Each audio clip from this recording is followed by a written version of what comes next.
As our society drifts slowly into the apocalypse, there is one product out there that makes us scratch our heads and wonder why, across all classes of people, we continue to buy it. Arguably, it's the one true luxury item because of our willingness and need to pay for a better version of it. And that, ladies and gentlemen, is water. Bottled water. I'd like to start out by clarifying that I am not a pedant about this in either direction. I do actually, like myself, a bottle of Fiji water every now and then. There's nothing wrong with my tap water. In fact, the tap water in the municipality where I live is actually pretty good.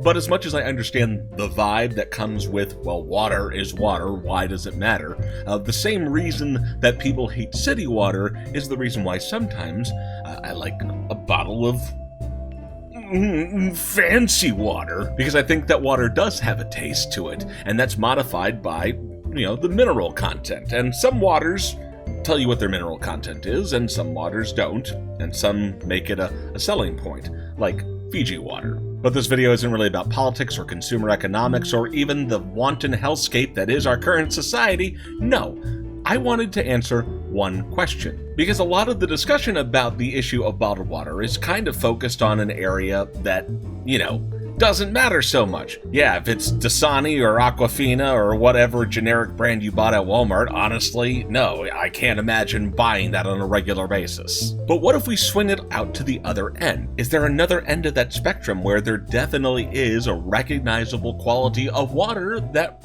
we should be willing to pay for? The first thing I did to answer that question is I decided to set out and buy a water that you can't normally get, at home, which inevitably leads us to carbonated water. You might recall a couple of videos where I discussed Polar, but we're not talking about Polar today. I skipped over a bunch of stuff that was advertised as the peak of carbonated water because I decided to add an additional criterion. The condition I set was that it had to be naturally carbonated water, because that really is kind of the gold standard, isn't it? So it not only has to have contents that reflect its unique source, it also has to be a source that provides the carbonation for the beverage that you get in the bottle. A lot of water that is carbonated isn't naturally carbonated. And even water that uses natural carbonations a lot of times isn't bottled from the source. There was a whole thing with Perrier back in the day about that. They captured the gas separately and shove it back into the water. I decided that we didn't need to dive that deep.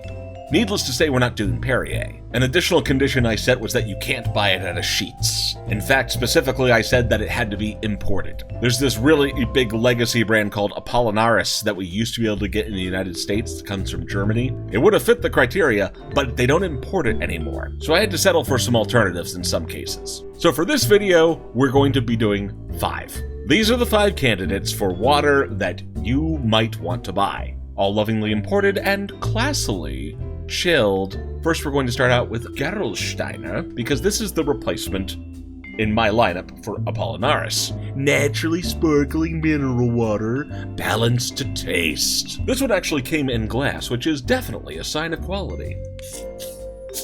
Alright, now I'm going to go into water snob mode. You can already tell there's a distinct difference in commercial carbonated water because there's just the slightest hiss that comes out. It's not like that big gasp of air like you get with Polar.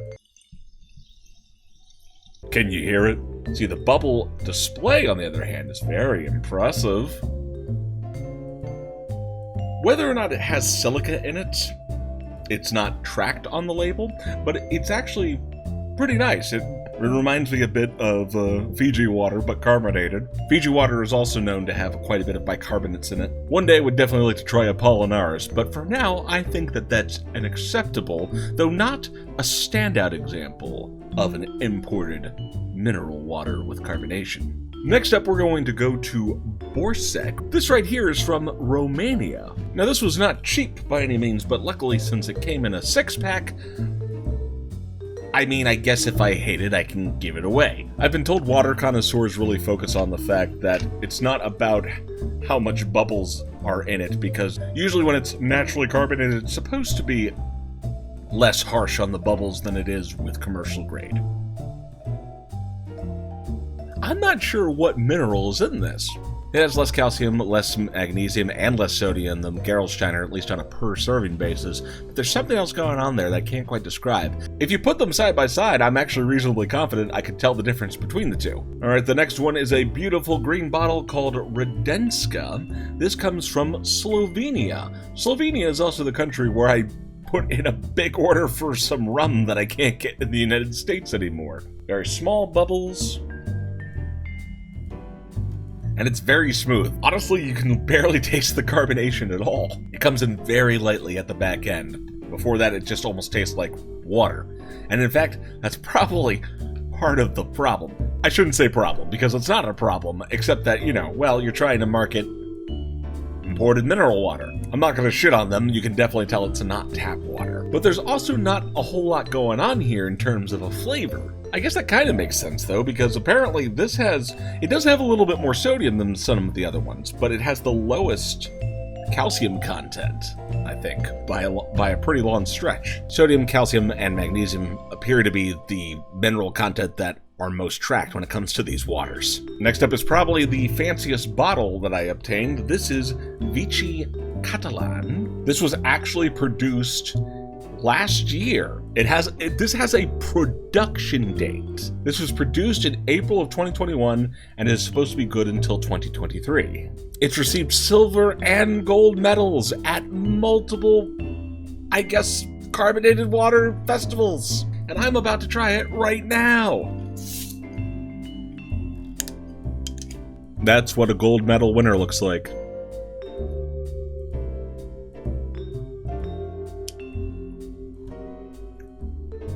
Well, it definitely doesn't taste like tap water.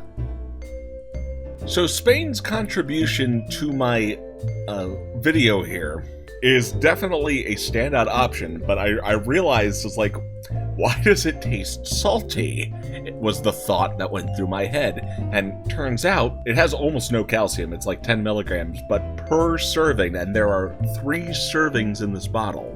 This has 410 milligrams of sodium. If I was to drink this entire bottle, that would be over half of my recommended sodium. Someone's a little salty about losing that whole European Empire thing. Hi there, Panda from the past. Panda from the future breaking in here to let you know that you forgot one. And it's the Italian entry into this video. It's not flat, it's not sparkling, it's Ferrarelle. It's got some very interesting commercials. Since 1893.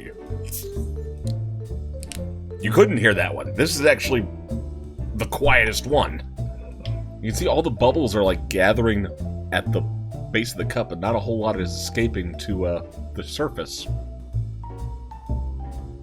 This one's very interesting, and arguably very unique. All the carbonation isn't like up front. What happens is you drink it and then it kind of just like surrounds everything it touches. So it's almost like it becomes a blanket of little bubbles. I could see myself drinking this more often. At that price though, back to you, Past Panda. And last but certainly not least, we have the French entry. This is Badoit?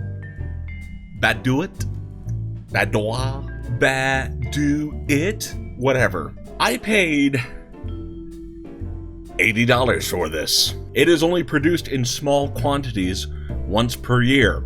Once it's gone, it's gone. Somehow I got some, and I figure if this doesn't do it, then nothing French ever will.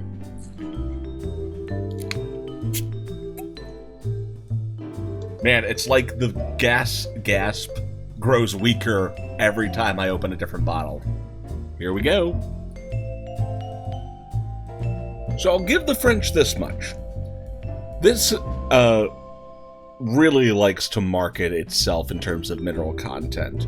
It's got everything on the side here. It tells you about the calcium, of course, but it also tells you about its potassium and bicarbonates. And I notice it even talks a little bit about sulfates and silicas and fluorides. And if I had to choose a winner out of this lineup, honestly, this might be it. It tastes pretty good. Does it taste good enough that I would pay $80 for it just randomly at a restaurant? Probably not.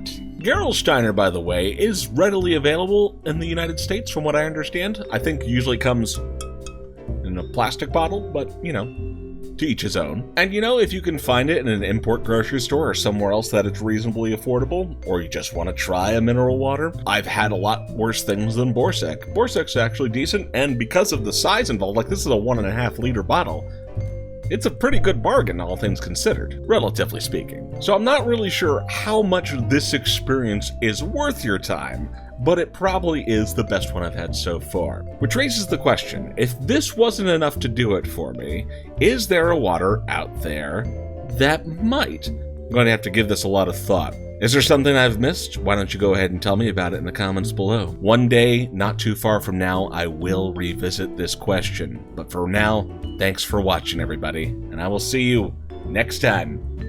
Bye-bye.